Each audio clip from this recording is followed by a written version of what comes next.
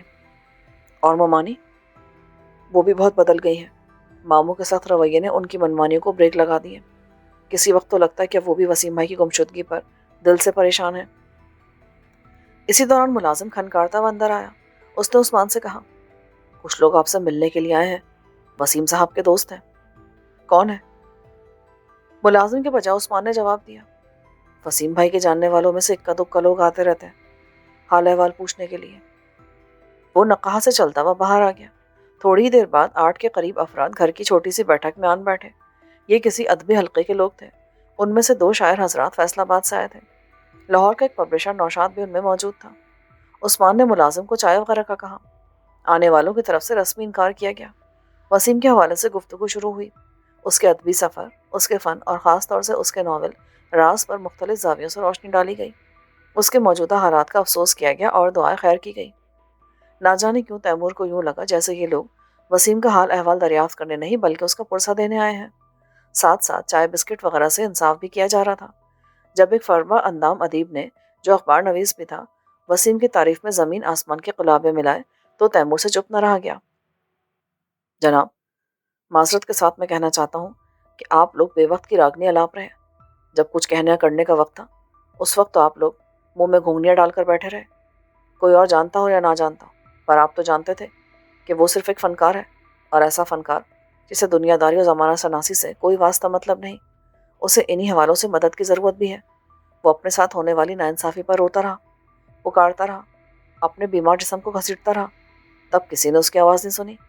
اس کی کتاب اس سے چھین لی گئی، اس کی محبت اس سے چھین لی گئی، اس کا ذہنی سکون غارت کر کے اسے قلم کاغذ سے ہزاروں میل دور کر دیا گیا۔ تب آپ میں سے کسی نے اس کے حق میں آواز نہیں بلند کی، انفرادی طور پر نہ، اجتماعی طور پر۔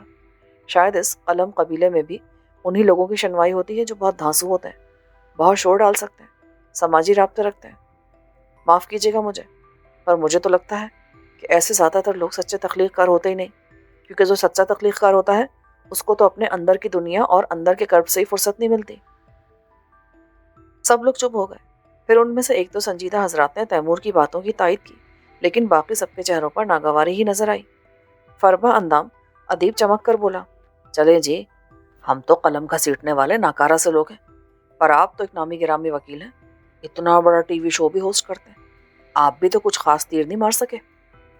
میں جو کر سکتا تھا کر رہا ہوں، اور آئندہ بھی کروں گا، لیکن اس وقت بات آپ کی قلم برادری کی ہو رہی ہے۔ آپ کے قلم کی معروف زمانہ طاقت کہاں تھی اس وقت جب وسیم کے ساتھ صریحا ناانصافی ہو رہی تھی، اور آپ سب جانتے تھے وہ ناظم سکندر اور منسٹر راؤ جیسے طاقتور لوگوں کے ہتھے چڑھا ہوا تھا، اور وہ ڈنکے کی چوٹ پر اسے رگید رہے تھے، اور پھر اس سے بھی کچھ پیچھے چلے جائیں جب اسے اپنے ناول کے اشاعت کی ضرورت تھی۔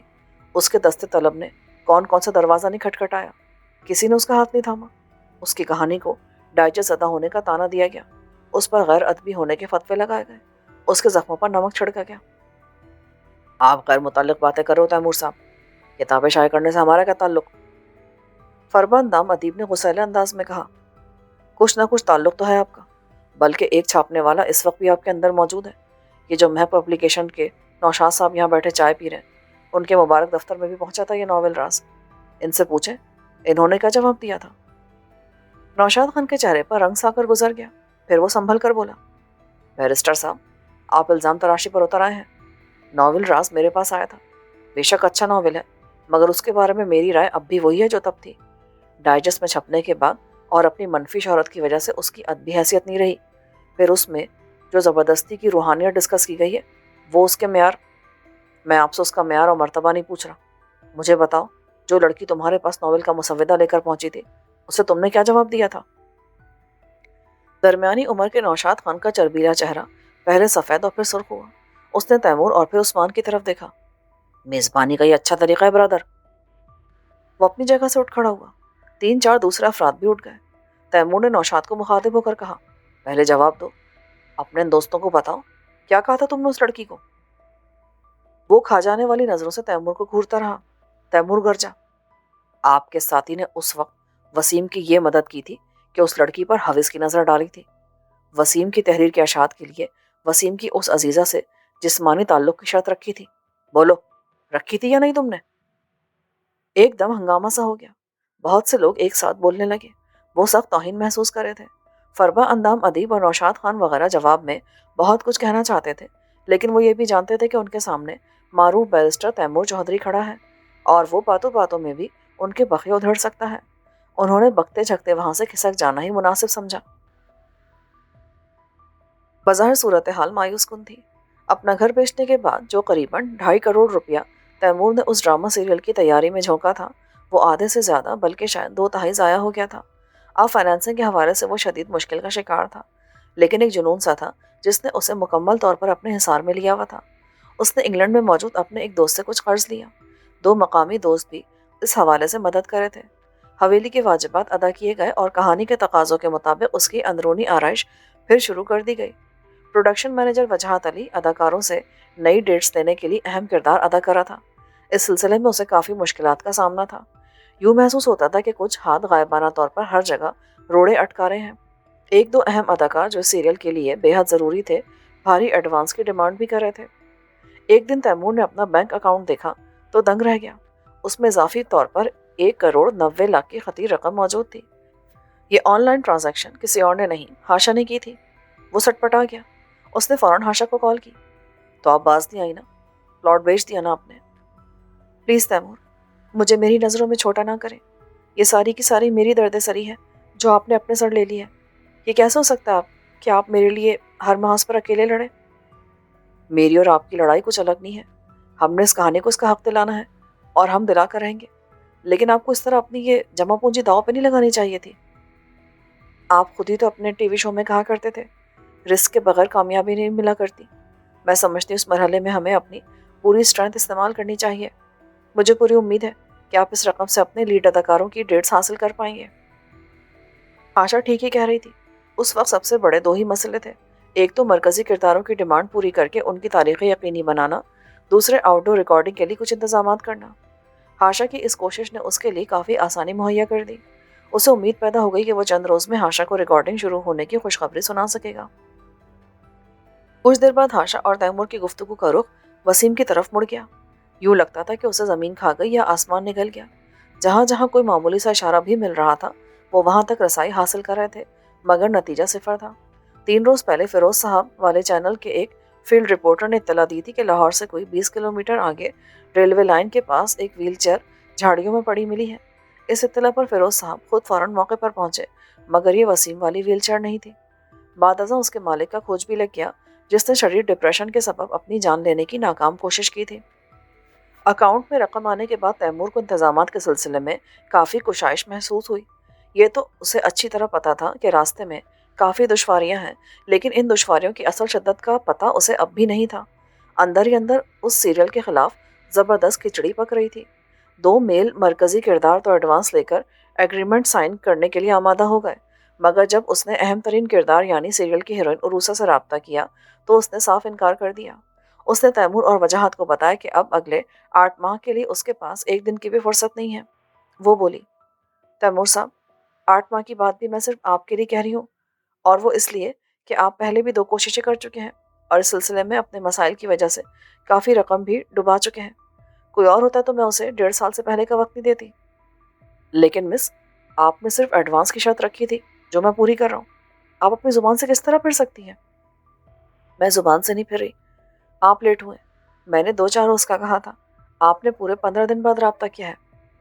15 نہیں 10، آپ ڈیٹ نکال کر دیکھ لیں، اور اگر کوئی ایسی بات تھی یا آپ کسی سے رقم پکڑ رہی تھی تو اصولی طور پر آپ کو مجھے انفارم کرنا چاہیے تھا۔ دیکھیے، میں پابند نہیں ہوں آپ کی، اور میرا تو خیال ہے کہ میں آپ جیسے سخت بندے کے ساتھ کام بھی نہیں کر سکتی ہوں۔ پلیز آپ کسی اور کو ڈھونڈ لیں۔ اس نے فون بند کر دیا۔ آخر میں اس کے بڑبڑانے کی آواز تیمور نے صاف سنی تھی۔ تیمور نے کئی بار کال ملانے کی کوشش کی مگر ناکامی ہوئی۔ اسی دوران میں تیمور کے مینیجر وجاہت کا فون آ گیا۔ سر، بات ہوئی میڈم عروسہ سے؟ ہاں، لیکن وہ زبان سے پھر رہی ہے۔ ایسا تو ہونا ہی تھا سر، وہ ہماری ڈرامہ انڈسٹری کا شیکسپیئر A.K. بیدل اس وقت میڈم عروسہ کے گھر میں ہی بیٹھا ہوا ہے۔ وہ اور اس کا پشت پناہ منسٹر راؤ ہر طرف سازش کا جال بچھا رہے ہیں، آرٹسٹوں پر پریشر ڈال رہے ہیں، کہتے پھر رہے ہیں کہ منشیات والے کیس میں کچھ اور ثبوت ملے ہیں۔ عنقریب آپ کی ضمانت منسوخ ہونے والی ہے اور یہ ڈرامہ سیریل کھٹائی میں پڑنے والی ہے۔